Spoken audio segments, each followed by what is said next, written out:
All praises to the Most High God of Abraham, Isaac, and Jacob, and peace to everyone joining me on this program. This is the Fountain of Israel's Bible Studies program, and as always, it's an honor for me to stand before you on the Lord's Sabbath day. Now with that, this is our Pentecost lesson. Pentecost, the Feast of Weeks. So this is not an ordinary Shabbat. In fact, you're probably viewing this on the first day of the week, which is Sunday. This is one of the ones that the Moedims is fixed on a particular day, right? And we'll read that, we'll get into that. But before we do get into that, let me remind you and encourage you to like, share, subscribe, tell a friend to tell a friend to tell a friend. And please do not forget to smash that notification bell, because I don't want you to forget any lesson. I want you to miss any lesson of ours. Check the description box down below if you care to donate and for the scriptures. And with that, we're going to go ahead and start our lesson, which is Pentecost, the Feast of Weeks, First Fruits. People call it, the Bible has different names for it, but we want to go ahead and get started with this particular lesson. Now, again, as you guys have heard me say before, is that these feast days is the plan of the Most High Yah. It's the plan for humanity. It's the plan for salvation. It's always been weaved into his feast days. It's the Most High really teaching us something, or having us rehearse something earthly so that we can understand the spiritual, so we can understand something heavenly. And that's why we do these things. It may seem mundane, it may seem, pointless, but it's not. It's all according to a particular plan. It's to get us in the rhythm and get us into the flow of how the Most High moves. This is the only thing we're going to be able to internalize what we're doing. We have to move in it. We have to do it. We have to practice it. There's an old saying that says that to know and not to do is not yet to know. So we can kind of know something up here. We can have a mental assent, but until we put it into practice, it's never going to take root. It's never going to take hold. So it's a good idea that we kind of get into the practice of observing these moeds, these appointed times, so we can understand and have a closer relationship with the Most High, with the Messiah, and allow the Holy Spirit to dwell in us, so we have a better understanding. If you want a deeper connection, it's going to start with getting back into covenant with the Most High. And one of the things that we need to do as part of the covenant, which is contained in Torah, is the feast days, which are the feast days. This is what we need to do. We need to align ourselves with these feast days and get an understanding for what they are. So with that, we're going to go ahead and get started. Now, normally we start over in Leviticus or Wayikra, because I'll be reading out of the scriptures version of the Bible. So if it sounds a little bit different, I'm not in the King James version, right? I may go back and forth in the King James, but also in the scriptures version for comprehension enhancement there. So with that, guys, we're going to go ahead and start in Exodus. Okay, we're going to go ahead and start in the Exodus, or Shemot, and we're going to start at 23, because I want to show you guys we're supposed to be gathering, and I know not everyone is able to do that. Not everybody has a congregation or a camp or a community. I get it, but you can start with your family or join with another family. Okay, just get with another family, I believe, even if it's just one, and meet in your home. Okay, so Leviticus 23, I want to read 14 and 16. And it says, 3 times in the year you are to celebrate a festival to me. Celebrate a festival to me. So it says keep and yours, but it's going to say celebrate, right? Celebrate a festival to me. Guard the festival of Matzot, okay? 7 days you eat unleavened bread, as I commanded you at the time appointed in the new moon of Abib, for in it you came out of Mitzrayim, and do not appear before me empty. Okay, so because they came out with great substance, and he's giving them a symbolism. You're going to do this because, right? So we see that. Okay, so we're doing it because our ancestors did. 16, and the festival of harvest, the first fruit of your labors, which you have sown in the field, in the festival of ingathering, at the outgoing of the year, or at the end of the year, when you have gathered in the fruit of your labors from the field. Okay, so it's just letting us know that 3 times we are to get this harvest, right? 3 times we are supposed to gather together. 3 times we're supposed to meet before our Most High Yah and not appear before him empty. Okay, so that being said, now we're going to go to Leviticus, and we're going to go ahead and start with the beginning of it so you guys can understand what is going on here. All right, in the King James it says, and I'll be reading from the scriptures as well, but in the King James it reads this way. And the Lord spake unto Moses, saying, Speak unto the children of Israel, and say unto them concerning the feasts of the Lord, which ye shall proclaim to be holy convocations, even these are my feasts. 6 days shall work be done, but the 7th day is the Sabbath of rest, a holy convocation. And ye shall do no work therein. It is the Sabbath of the Lord in all your dwellings. These are the feasts of the Lord, even holy convocations, which ye shall proclaim in their seasons, appointed times. And then, of course, it goes into the Passover, right? In verse 5, in the 14th day of the first month at even or at night is the Lord's Passover. See, notice that all these are his. All these are his. So how could you not get on the same program with the Most High? And he's saying, okay, I want you to do this, and these are mine, right? See, these are little nuggets that we need to pick up on, right? So let me read it out of the Scriptures version, which reads, And Yah spake to Moshe, saying, Speak to the children of Israel, and say to them, The appointed times of Yah, which you are to proclaim, a set-apart gathering. My appointed times are these. 6 days work is done, but the 7th day is the Sabbath of rest, a set-apart gathering. You do no work in the Sabbath to Yah in all your dwellings. These are the appointed times of Yah, set-apart gatherings which you are to proclaim at their appointed times. In the first new moon, on the 14th day of the new moon, between the evening is the Passah to Yah. Okay, so now you guys have an idea. This is beginning. This is how it all starts, right? It starts with the first 6 days, the weekly Sabbath, 6 days no work. And at the end, then it starts going into the springtime, okay, the Hebrew New Year, which goes into the Passah, the 14th day of the first month of spring, right? According to the Hebrew calendar, okay? So we're going to go ahead and go up to Colossians, right? We're going to go to Colossians.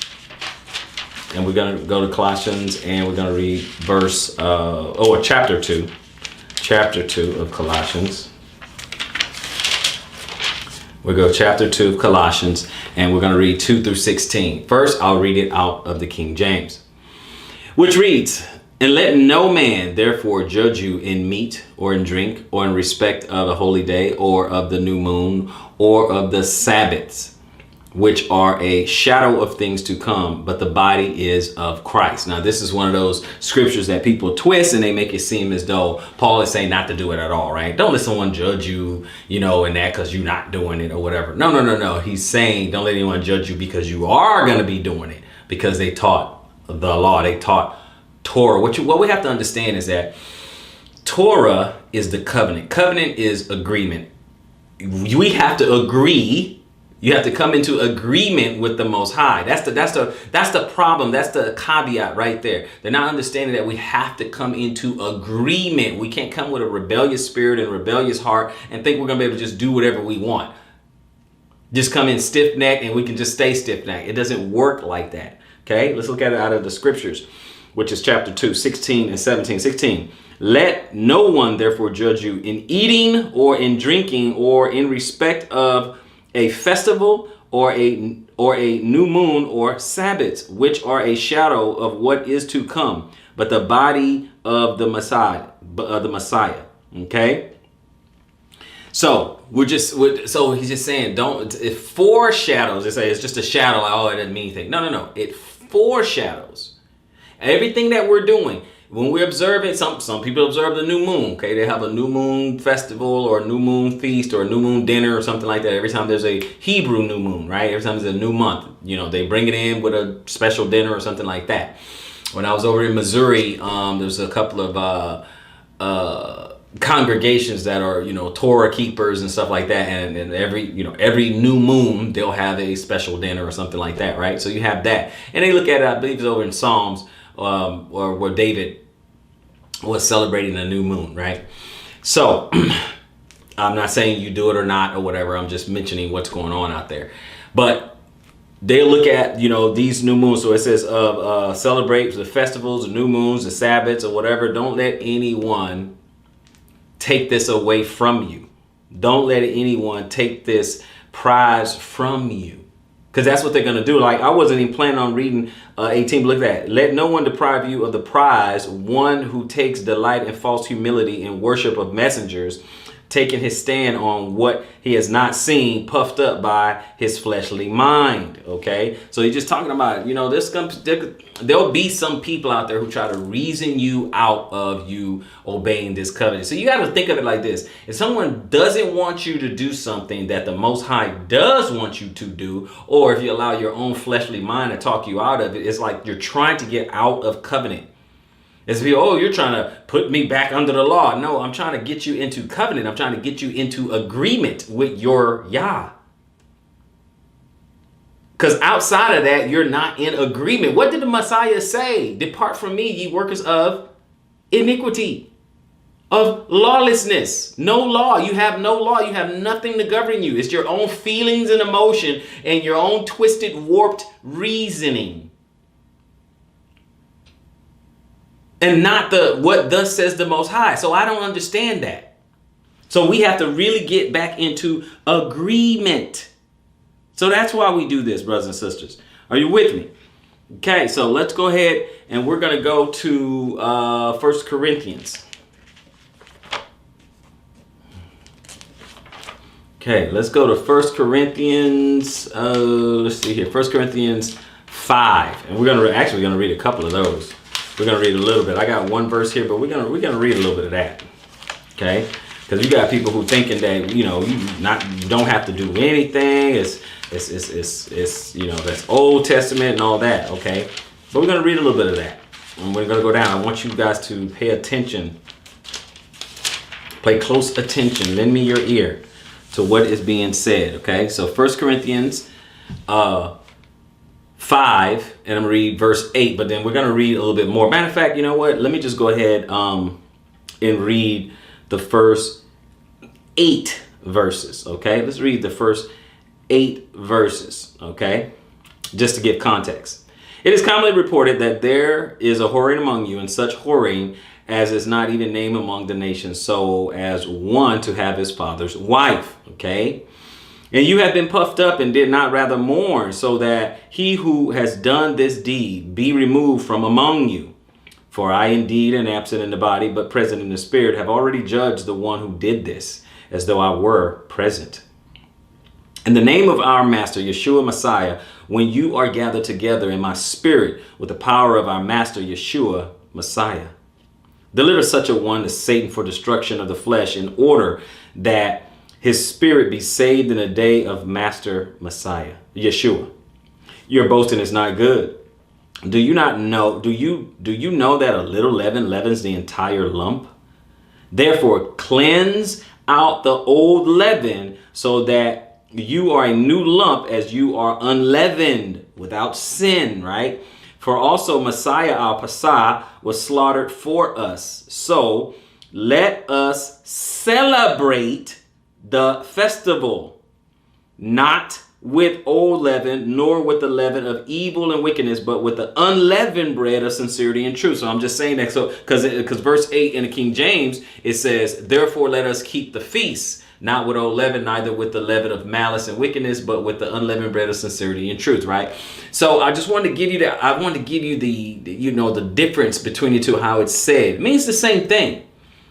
But I'm trying to drive it home and give you a deeper meaning to it. Okay, it says celebrate this festival.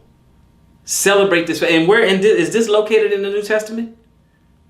Check your Bible. Is it located in the New Testament there in your Bible as well? Because it's located in the New Testament in mine.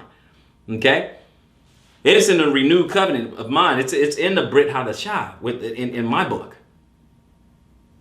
Okay, so all I'm saying, and the funny thing, we get so much pushback, so much vitriol for someone just saying, relax, rest on that day, have a feast honoring the Most High Yah.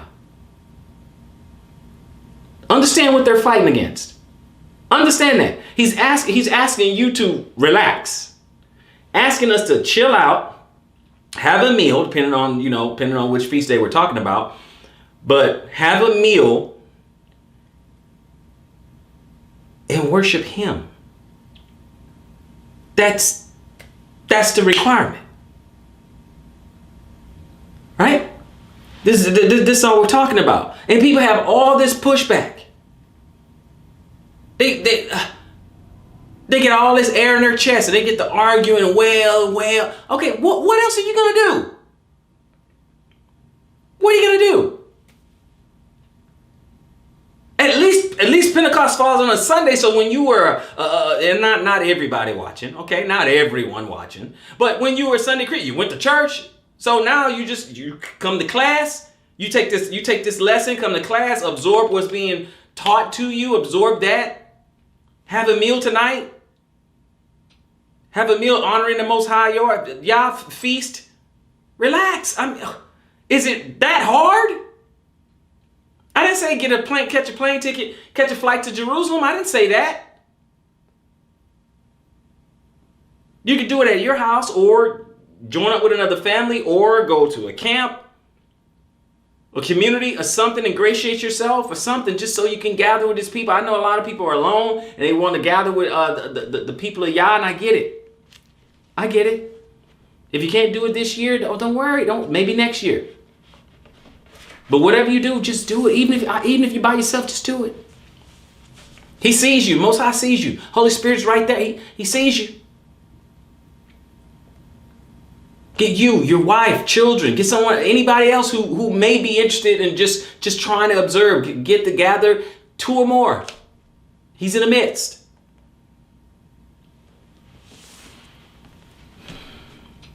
The reason I'm stressing this, the reason why I'm passionate about this, brothers and sisters, is because I don't want you to allow someone to take this away from you. That's the reason why I'm passionate about it. I don't want someone to take this away from you.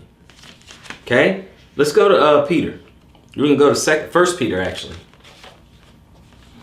We're gonna go to 1 Peter.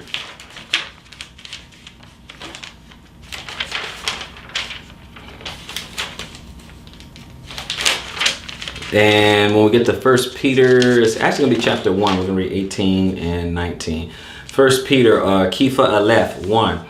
18 and 19. It said, knowing that you were redeemed from your futile behavior inherited from your fathers, not with what is corruptible, silver or gold, but with the precious blood of Messiah, as of a lamb, unblemished and spotless. As of a lamb, unblemished and spotless. How does it read in the King James?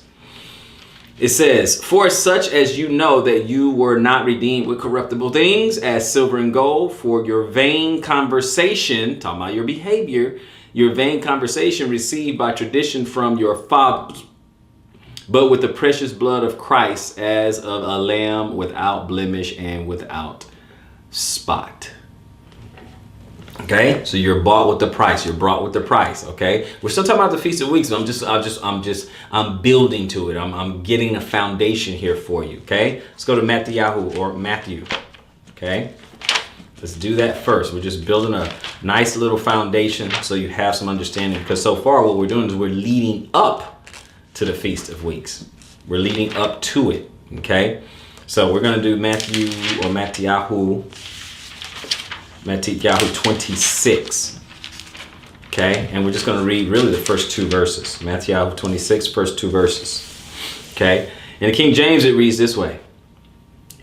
And it came to pass, when Jesus had finished all these sayings, he said unto his disciples, you know that after 2 days is the feast of the Passover, and the Son of Man is betrayed to be crucified. Okay, and in the scriptures, the first 2 verses, and it says, and it came to be when Yeshua ended all these words, he said to his taught ones, you know that after 2 days the Passah takes place, and the Son of Adam is to be delivered up to be impaled.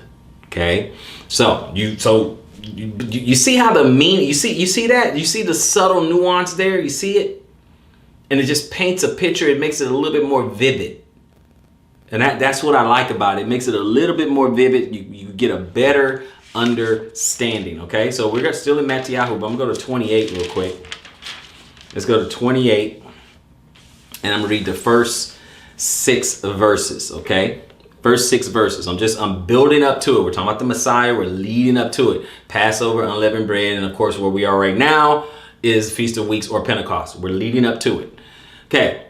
In the King James, Matthew 28, 1 through 6, it says, in the end of the Sabbath, in the end of the Sabbath. Okay, this is important for when we go to Leviticus, right? The end of the Sabbath.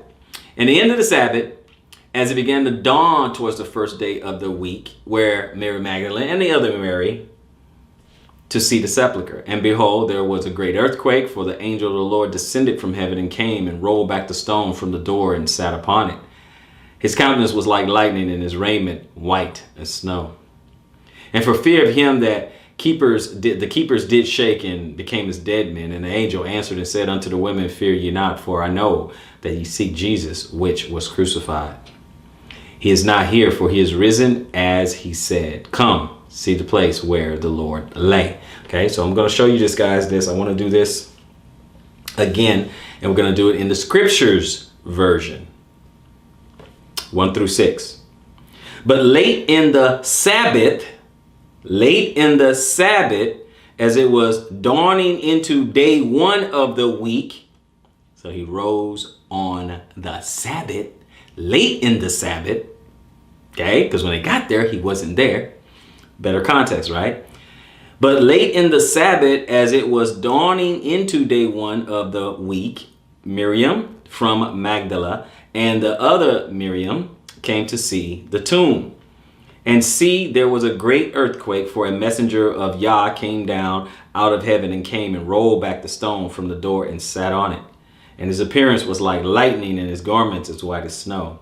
And the guards trembled for fear of him and became like dead men. And the messenger responding said to the women, do not be afraid, for I know that you seek Yeshua, who was impaled. He is not here, for he has raised, as he said. Come, see the place where the master lay. Okay, come see the place. He's gone. All right, take a look. See, this is where he was. He's not here. Okay, that kind of thing. So we're getting it all set up, just as he said. This whole thing is prophesied. How long was the Most High's ministry on earth? Okay, popular consensus, what, 3.5 years roughly? Okay, so let's look at it. We're going to go to Daniel 9. We're going to go to Daniel 9. Let me look for that real quick. Go to Daniel chapter 9, which is after Jeremiah and Ezekiel and all that, right? So Daniel 9, and we're going to read 26 and 27. Okay? We're going to read 26 and 27. Now, in the King James, it reads this way. And after 62 weeks shall Messiah be cut off, but not for himself. And the people of the prince that shall come shall destroy the city and the sanctuary, and the end thereof shall be with the flood. And unto the end of the war desolations are determined. And he shall confirm the covenant with many for 2 weeks, and in the midst of the week he shall cause the sacrifice and the oblations to cease. And for the overspreading of abominations he shall make it desolate, even until the consummation. And that determined shall be poured upon the desolate. Okay, so we look at it, we break it down a little bit, because I still got so many other scriptures I have to cover. But look, after 62 weeks shall Messiah be cut off, but not for himself, obviously. Okay, so we got that time frame, the 62 weeks. We have that time frame. It says not for himself. Obviously, he is the Lamb of God. He's dying not for himself, not for his sins. He did no wrong, right? And the people of the prince shall come and destroy the city and the sanctuary. This is in 70 AD. Okay, where you have Titus, and they ransacked Jerusalem in 70 AD. You have all that. And then at the end thereof shall be with a flood, with an army, and unto the end of the war desolations are determined. Okay, so it's done. It's laid waste. It's like when the Messiah said, "No storm." I tell you, surely I tell you, no stone will be unturned. Okay, it will remain on itself. Everything's going to be destroyed, and it was when we look at history. And he shall confirm the covenant with many for 1 week. Okay, not a literal week, but well, there's a literal week, but then there's also his prophetic week. He's going to confirm the covenant for a literal week, and then a prophetic week, which is 7 days, 7 years, right? And in the midst of the week, he shall cause the sacrifice and oblations to cease. So the sacrifice is going to cease to be offered. What happened after Messiah died after 70 AD? No more sacrifices were offered, right? After 70 AD, that's it. It was laid waste. It was desolate. Nothing else was sacrifices. That's it. No more temple. The Israelites was spread into Africa and Egypt and all that. They ran south so they can blend in with other people that look like them, which were the Hamites. Okay, so the Israelites, they went into Africa at that time. So this particular prophet has actually come to pass. And for the overspreading of abominations, he shall make it desolate. All that is desolate, even until the consummation, even until when he returns, even until he comes back. That determination shall be poured upon the desolate. Okay. So we don't have that. So we don't have Jerusalem the way we were supposed to have it. Okay, it's not the way we're supposed to have it. You got two groups of people fighting over the land who it doesn't belong to either one of them. But that's another lesson. Okay, so we have that, and then I'm in Daniel. Let's see here, and the Scriptures version on 26 and 27. 26, and after 62 weeks, Messiah shall be cut off and have not. And the people of a coming prince shall destroy the city and the set apart place. And the end of it will be with a flood, and wastes are decreed, and fighting until the end. Okay, fighting until the end. And he shall confirm a covenant with many for 1 week. And in the middle of the week, he shall put an end to slaughtering and meal offering. In the middle. So what is the middle of the week? Okay, what's the middle of the week? Wednesday? Okay. And on the wing of the abomination he shall lay waste, even until the complete end, and that which is decreed is poured out on the one who lays waste. Okay, so in the middle of the week. So he's cut off in the middle of the week. So the Wednesday night, Thursday night, Friday night, rising up Saturday night. Okay, that's what you got. Okay, Shabbat night, or at the end of it, right? So that's how you get your 3 days and 3 nights. Okay, I'm not getting into it because it's a completely different lesson. Okay, but I want you guys to remember that. Okay, and he's got to be before, and I want to read this part here. Him being, that particular sacrifice for us. Okay, so we're gonna go back to the New Testament. We're going to go to John chapter 20, Yohanan chapter 20. Okay, we're going to go back to Yohanan chapter 20. We're going to read 11 through 19. 11 through 19. For easier comprehension, let's go with the King James first, starting at verse 11, which reads, "But Mary stood without the sepulchre weeping. And as she wept, she stooped down and looked into the sepulchre, and see 2 angels in white sitting, the one on the head and the other at the feet, where the body of Christ had lain. And they say unto her, Woman, why weepest thou? And she said unto them, Because they have taken away my Lord, and I know not where they have laid him. And when she had thus said, she turned herself back and saw Jesus standing, and knew not that it was Jesus. Jesus said unto her, Woman, why weepest thou? Whom seekest thou? She, supposing him to be the gardener, said unto him, Sir, if thou have borne him hence, tell me where thou hast laid him, and I will take him away. And Jesus said unto her, Mary. She turned herself and said unto him, Rabboni, which is to say, Master. Now notice something that she said here, guys. Let me get that. Notice something what she says next. Verse 17. And Jesus said unto her, Touch me not, for I am not ascended to my Father. Now remember, he had died just 3 days before. Okay. Touch me not, for I have not ascended to my Father, but go to my brethren and say unto them, I ascended unto my Father and your Father, and to my God and your God. Okay, so we're getting into it, right? We're getting into this whole Pentecost thing coming. Mary Magdalene came and told her disciples that she had seen the Lord and that he had spoken these words unto her. Then the same day at evening, being the first day of the week, when the doors were shut, where the disciples were assembled for fear of the Jews, came Jesus and stood in the midst and said unto them, peace be unto you. Okay, so like, relax, I got you, right? Okay, so we're going to look at it in the scriptures. Okay, we're John 20, we're going to read 11 through 19. I want you guys to check this out. But Miriam was standing outside by the tomb weeping. Then as she wept, she stooped down to the tomb and saw two messengers in white sitting, one at the head and the other at the feet, where the body of Yeshua had been laid. And they said unto her, Woman, why do you weep?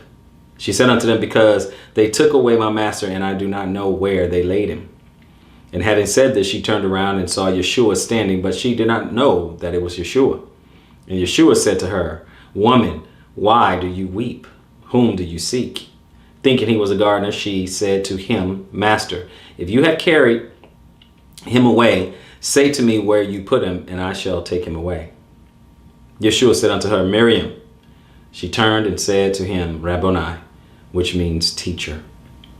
Yeshua said unto her, Do not hold on to me, for I have not yet ascended to my Father, but go to my brothers and say to them, I have ascended to my Father and your Father, and to my Elohim and your Elohim. Okay, so he's just saying what he's about to do. He's saying what he's about to do. Now, I want you guys to notice something. He said, touch me not. Now, this is going to be important when we get into back to Leviticus here in just a second. Okay, I want you to keep that in mind. Touch me not, right? Going into the without spot, without blemish, has to be perfect. Okay, we'll read that. Okay, so just keep that in mind. Keep that in mind. Okay, so we are in John. We're going to stay in John. Let's go to John chapter 4. John chapter 4. And we want to read 27 through 39 out of the scriptures. 27 through 39. 27. And upon his taught ones came and they were marveling that he was speaking with a woman. However, no one said, What do you seek? Or why do you speak with her? The woman then left her water jug and went away to the city and said to the men, Come, see a man which told me all that I have done. Is this not the Messiah? They went out of the city and were coming to him, but in the meantime, his taught ones were asking him, saying, Rabbi, eat. And he said unto them, I have food to eat of which you do not know. Then the taught ones said to each other, Did anyone bring him food to eat? Yeshua said unto them, My food is to the desire of him who sent me, and to accomplish his work. Do you not say there are still 4 months and the harvest come? See, I say to you, lift up your eyes and see the fields, for they are white for harvest already. He who is reaping receives a reward and gathers fruit for everlasting life, so that both he who is sowing and he who is reaping rejoice together. For in this word is true, one sows and another reaps. I send you to reap for which you have not labored, others have labored, and you have entered into their labors. And many of the Shemoraim of that city believed in him because of the word of the woman who witnessed. He told me all that I have done. Okay, so they're getting a bigger, a deeper understanding. I want you guys to see. Okay, so it's talking about the harvesting, kind of foreshadowing a little bit. Harvesting. That's what this is. This is the Feast of First Fruits. This is the Feast of Pentecost. This is the Feast of Weeks. Okay, many names, but we're leading up to the same thing, right? So let's go over to Romans, right? Ramayim or Romans. We'll go there. And when we go there, we got chapter 8. We're looking for chapter 8. Okay, so let's see. Romans, I got chapter 8, and we're going to read 14 through 23. 3, 14 through 23. Verse 14 says, "For as many as are led by the Spirit of Elohim, these are sons of Elohim. For you did not receive the spirit of bondage again to fear, but you received the spirit of adoption, by whom we cry out, Abba, Father. The Spirit himself bears witness with our spirit that we are children of Elohim. And if children, also heirs, truly heirs of Elohim, and co-heirs with Messiah, if indeed we suffer with him, in order that we also be exalted together. For I reckon that the suffering of this present time are not worth comparing with the esteem that is to be revealed in us. For the intense longing of the creation eagerly waits for the revealing of the sons of Elohim. For the creation was subject to futility, not from choice, but because of him who subjected it in anticipation, that the creation itself also shall be delivered from the bondage to corruption into the esteemed freedom of the children of Elohim. For we know that all the creation groans together and suffers the pains of childbirth together until now. And not only so, but even we ourselves who have the first fruits of the Spirit, we ourselves also groan within ourselves, eagerly waiting for the adoption, the redemption of our body. We're waiting for this new, renewed body. We're waiting for this renewed body. Let me jump down to 29. Because those whom he knew beforehand, he also ordained beforehand to be conformed to the likeness of his Son, for him to be the firstborn among many brethren, to be the firstborn among many brethren, the firstborn of the resurrection, never to die again, to be like him, to be like his Son, to be righteous. If we're groomed to be like him, then automatically we have to be stepping into righteousness. Automatically. That is the whole goal. If he's supposed to be our example, the example that he's setting forth is righteousness. Would you not agree with that? Okay? Because we're waiting on what? The adoption, and we're supposed to be like him. So let's keep going. 1 Corinthians 15. Let's go to 1 Corinthians 15. See how we're getting into first fruit. You see how even Paul is weaving in what we're doing and weaving in the feast days, the festivals, weaving in these festivals of what we're supposed to be doing. Okay, I hope you guys are seeing this. I hope you guys are catching this. So 1 Corinthians. Okay, so we're going to keep going. And when we get to 1 Corinthians, we're going to go to chapter 15.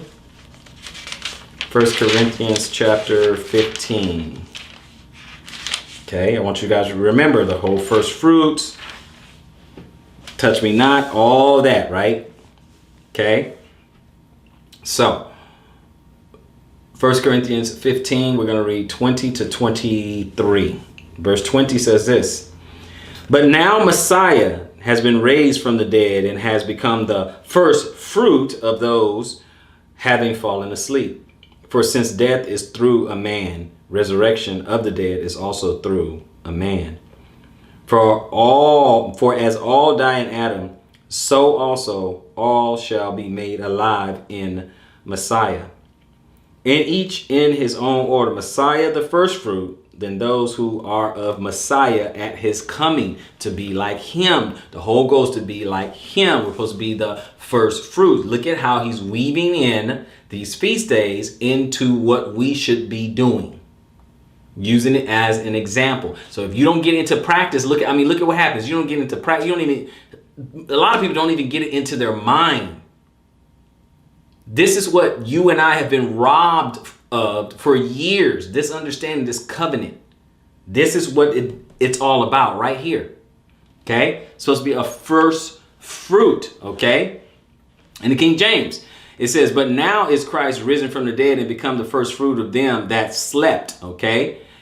"For since by man came death, by man came also the resurrection of the dead. For as in Adam all die, even so in Christ shall all be made alive. But every man in his own order.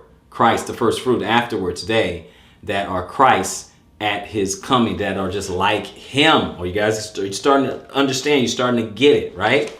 So we're going to go to Leviticus, okay? Remember, Feast of Weeks, all that. I want to remind you of that, so when it all comes together, you understand, okay?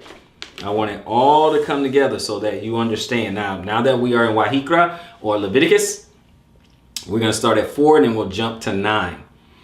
Now at 4, it says, these are the appointed times of Yah, set apart gatherings, which you are to proclaim at their appointed times. Now let me jump down to 9. And Moshe spake to, and Yah spake to Moshe, saying, speak to the children of Israel, and ye shall say to them, when you come into the land which I give you, and shall reap its harvest, then ye shall bring a sheaf of the first fruit of your harvest to the priest. And he shall wave the sheaf before Yah for your acceptance. And on the morrow after the Sabbath, the priest waves it. So see how Christ, he told Mary, touch me not. I have not ascended up to my Father. Okay. And it was dawning towards the first day of the week. When does the priest supposed to offer it? The day after the Sabbath. Okay. You understand? Okay. So we have this. So he does it the day after the Sabbath on that. Okay. I just want you to see the parallels. Okay. And shall wave on verse 11. He shall wave the sheaf offering before Yah for your acceptance. On the morrow after the Sabbath, the priest waves it. And on that day, when you wave the sheaf, you shall prepare a male lamb, a year old, a perfect one. Touch me not. Okay, foreshadowing. Touch me not. A perfect one as an ascending offering to Yah, as an ascending offering to Yah. So you guys are getting this? Now we're going to drop to 15. We're going to read 15 through 22. And from the morrow after the Sabbath, from the day that you brought the sheaf of the wave offering, you shall count for yourselves 7 completed Sabbaths. 7 completed Sabbaths. Okay, see, we're still talking about, that first fruits, and then we start getting into the Feast of Weeks. 7 weeks, right? 7 complete Sabbaths. Until tomorrow after the 7th Sabbath, you count 50 days. Then you shall bring a new grain offering to Yah. Bring from your dwellings for a wave offering 2 loaves of bread and 2 tenths of the ephah of the fine flour. They are baked with leaven, first fruits to Yah. First fruits unto Yah. And besides the bread, ye shall bring 7 lambs a year old, perfect ones. Touch me not.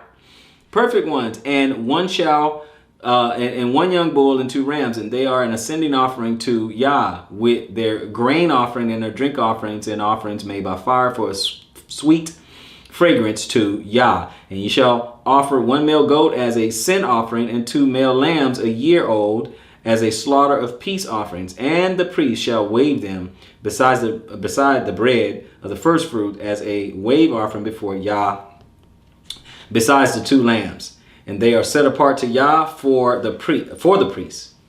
And on this same day ye shall proclaim a set apart gathering. This is where you gather for yourselves. You do no servile work on it, a law forever in all your dwellings throughout your generation.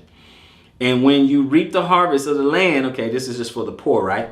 It's just a little extra. And when you reap the harvest of the land, do not completely reap the corners of your field when you reap, and do not gather your gleanings from your harvest, things that fall to the ground, right? Leave them for the poor and for the stranger. I am Yah, your Elohim. Okay, you leave them for the poor and for the stranger. So, okay, so he's still looking out for people. Okay, still looking out for the poor, still looking out. But you see how see how it's weaved in and tied in. See the parallels between this Feast of Weeks and this gathering. See where the first day of the week comes from, because this is over in the law. Okay, it's not the first day of the week because every week you're supposed to worship on Sunday. That has nothing to do with it. Okay, I wanted to read all this so you understand it has nothing to do with the first day, with worshiping on the first day of the week. Now this is the one feast day that is affixed, because remember, you're always counting 7 Sabbaths and a day. 7 Sabbaths, which is the 7th day of the week, and then you go a day, then that's how you know it's the first day of the week. Okay, that's how you know. Okay, so we're gonna keep this going. We're gonna keep rocking, guys. If you're with me so far, give me a 100 in the chat down below. Now let's go on over to Dabarim or Deuteronomy 16. Dabarim or Deuteronomy 16. And we're gonna, let's see here. We're gonna read 9 and 10. And then we'll do 16 and 17. 16 verse 9 and 10 says this. Count 7 weeks for yourself. Begin to count to 7 weeks from the time you begin to put the sickle to the grain. And you shall perform the festival of Shavuot to Yah, your Elohim, according to the voluntary offerings from your hand, which you give it as Yah, your Elohim, blesses you, okay? And you shall rejoice before Yah, your Elohim. You shall rejoice, celebrate. Okay, it's a festival. You and your sons and your daughters and your male servants and your female servants and the Levite who is within your gates and the stranger and the fatherless and the widow who are in your midst at the place where Yah, your Elohim, chooses to make his name dwell. Okay, just everybody to observe, everyone to celebrate and remember and keep this festival. Everybody. Your sons, your daughters, your wife, your manservant, female servant, the stranger, everybody. Okay? Keep this feast, right? This is what he's saying. Okay? But we're going to keep going. We're going to drop down to 16, read 16 and 17. And what does it say? I read it earlier. 3 times a year, all your males appear before Yah, your Elohim, in the place which he chooses at the festival of Matzah, and at the festival of the Shavuot, and at the festival of Sukkot. And none shall appear before Yah empty-handed, but each one with the gift in his hand according to the blessing of Yah, your Elohim, which he has given you. Okay? So you cannot just play with this. Okay? So now we're going to go to the book of Acts. Okay? Now we go to the book of Acts. Okay? We're going to go to the book of Acts. We're going to go to chapter 2. Okay? And by the way, Pentecost just means 50. That's it. 50 days just means 50. Okay, so we're going to read the first 20 verses, but we're going to read it out of the scriptures version. And it says, and when the day of the festival of Shavuot had come, okay, they were all with one mind in one place, okay. And suddenly there came a sound from the heavens as of a rushing mighty wind, and it filled all the house where they were sitting. And there appeared to them divided tongues as of fire, and settled on each one of them. And they were all filled with the set-apart spirit and began to speak with other tongues as the Spirit gave them to speak. Now in Jerusalem there were dwellings Yehudim, dedicated men from every nation under the heaven. And when this sound came to be, the crowd came together and were confused because everyone heard them in his own language. And they were all amazed and marveled, saying to each other, look, are not all these who speak Galileans? And how do we hear each one in our own language in which we were born?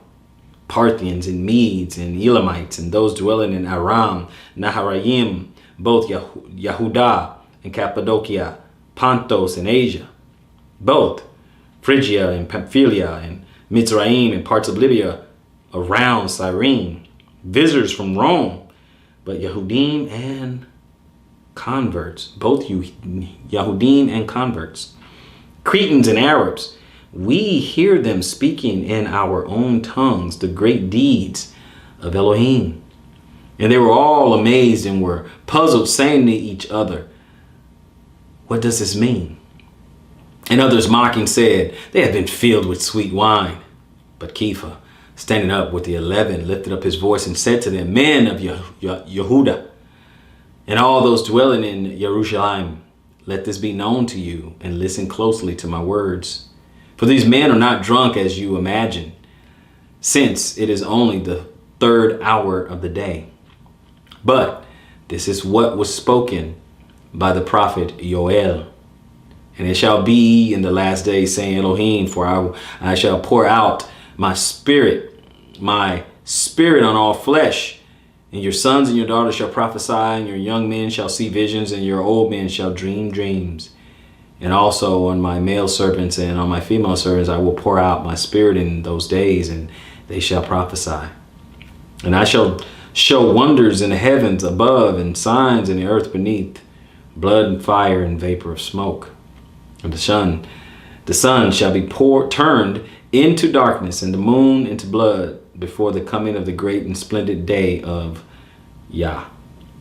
And it shall be that everyone who calls on the name of Yah shall be saved. Okay, so we have that. So he's just saying this is Pentecost. This is just a pouring out of the Holy Spirit, right? To give us this trend, this idea to let us know. See, this is the unfolding of what's happening. Each thing is kind of rolling out. Passover, okay, Passover rolling out. Okay, Feast of Unleavened Bread, we're still living in that. Pentecost, that has surpassed. Okay, so that came. So we got 3 of the feast days that has already happened. Okay, now obviously this one's still rolling out. This one still going. It's not just like a little one-time event. Okay, but it's still rolling out. But we still have the fall festivals. We still have trumpets, which announces his coming. We still got trumpets to go. We got atonement when he comes to collect. We're at tabernacles when we dwell together with him. Okay, we got eternity after that. So it's still kind of rolling out. This is the phase that we're in this plan. Okay, so I just want you guys to understand that this is the phase that we are in. We're trying to get this thing going, guys. Trying to get this thing going. Let me get a little bit more for you guys. Okay. Now in the King James,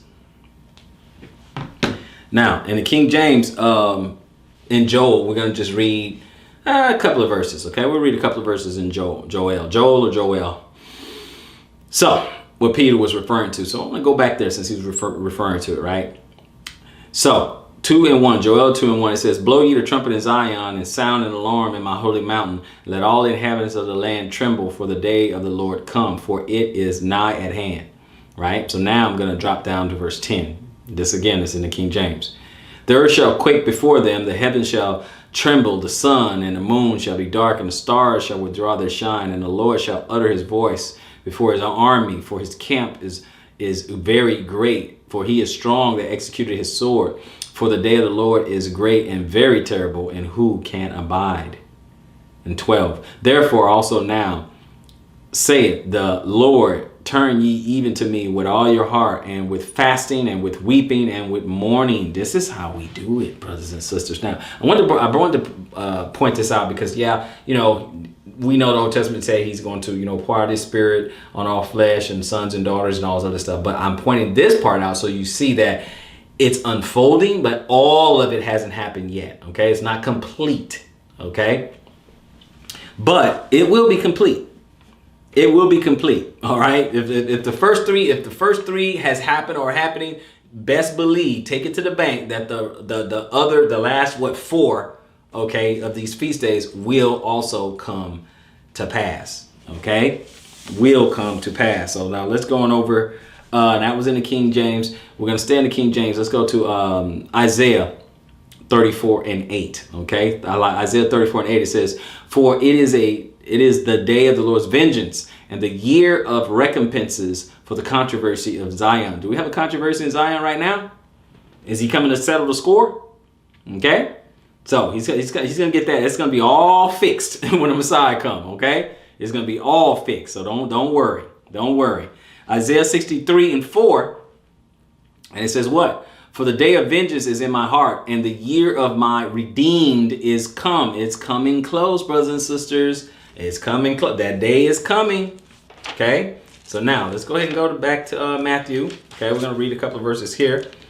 Matthew 24, actually. Okay, that's another one that is starting. Matthew 24, kind of rolling out, leading up from what? Leading up from Jerusalem, ransacking Jerusalem in 70. Okay, so Matthew 24, I'm going to read verse 3 real quick here. And it says, "And he sat on the Mount of Olives. The taught ones came to him separately, saying, Say unto us, when shall this be? And what is the sign of your coming and of the end of the age?" Now, I'm going to drop to 29. I want to read 29 to 31. 29 says this, and immediately after the distress of those days, the sun shall be darkened, and the moon shall not give its light, and the stars shall fall from heavens, and the powers of the heavens shall be shaken. And then the sign of the son of Adam shall appear in the heavens, and then all of the tribes of the earth shall mourn, and they shall see the son of Adam coming on the clouds of heaven with power and much esteem. And he shall send his messengers with a great sound of a trumpet, and they shall gather together his chosen ones from the four winds, from one end of the heavens to the other, from all over the earth. All over the earth. Okay? So, with that, we're going to go ahead and keep moving. I have a number of scriptures I want to read for you guys. I'm going to go to the King James and give that to you real quick. Okay? So, in Exodus, now we're back in the King James. In Exodus, I'm going to read 34 and 32. 34 and 32, which says this, and thou shalt observe the feast of weeks, of the first fruit of the wheat harvest, and the feast of ingathering at the end of the year. Okay, these are the times where we're supposed to gather. I'm just driving home, okay, what we should be doing. Now, let's get back to the Brit Hadashah in Matthew 13. Now, let's look at some of this real quick, okay, of how things are going to be. Another parable put he forth unto them, saying, the kingdom of heaven is likened unto a man which sowed good seed in his field. But while men slept, his enemy came and sowed tares among the wheat, and went his way. But when the blade was sprung up and brought forth fruit, then appeared the tares also. So the servant of the householder came and said unto him, Sir, didst not thou sow good seed in the field? From whence then has it tares? So why does it have tares now, right? He said unto them, an enemy has done this. The servant said unto him, wilt thou then that we go and gather them up? But he said, nay, lest while you gather up the tares, you root up also the wheat with them. Let both grow together until the harvest, and in the time of the harvest I will say to the reapers, gather ye together first the tares, and bind them in the bundles to burn them, but gather the wheat into my barn. Okay, so he's giving us an idea of what's going on here. Okay, so you don't want to be gathered up first. Okay, you don't. So dispel this whole rapture thing. You don't want to be gathered up first. Okay, he gathered the tares to be burned. Okay, first thing he's doing, gather the tares to be burned. Okay, let's drop down to 36. Then Jesus said to the multitude and went into his house. Then Jesus sent the multitude away. Forgive me. Jesus sent the multitude away and went to his house, and his disciples came unto him, saying, declare unto us the parable of the tares and of the field, right? So he's going to go ahead and give the interpretation thereof. You don't even need me to interpret, right? He answered and said unto him, he that sowed the good seed is the Son of Man. The field is the world. The good seed are the children of the kingdom, but the tares are the children of the wicked one. The enemy that sowed them is the devil. The harvest is the end of the world, and the reapers are the angels. And therefore the tares are gathered and burned in the fire, so shall it be in the end of the world. The Son of Man shall send forth his angels, and they shall gather out of his kingdom all things that offend, and them which do iniquity, and shall cast them into a furnace of fire, where there will be wailing and gnashing of teeth. And then shall the righteous shine forth as the sun in the kingdom of their Father. Who has ears to hear, let him hear.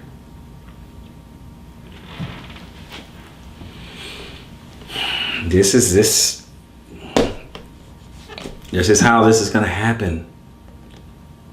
This is how it's going to go down. He's been trying to explain it to Messiah. He's been trying to explain this to us over and over and over in many different ways. And he used agricultural ways. He used very earthly things so that we can understand the heavenly. So I want you guys to get it. Okay. So let's go ahead and we're going to go finish up with our last spot in Deuteronomy 14. So you guys can have an understanding of how do we celebrate the feast? How do you do it? Right. I like to kind of end each of these feast days lessons with Deuteronomy 14 and 22. Deuteronomy 14 and 22, and it says, and thou shalt truly tithe all the increase of thy seed, that the field bringeth forth year by year. And thou shalt eat before the Lord thy God in the place which he shall choose to place his name there. The tithe of the corn, or thy wine, and of thy oil, and the firstlings of thy herds, and of thy flocks, that thou mayest learn to fear the Lord thy God always. And if the way be too long for thee, so that thou are not able to carry it, or if the place be too far from thee, which the Lord thy God shall choose to set his name there, when the Lord thy God has blessed thee.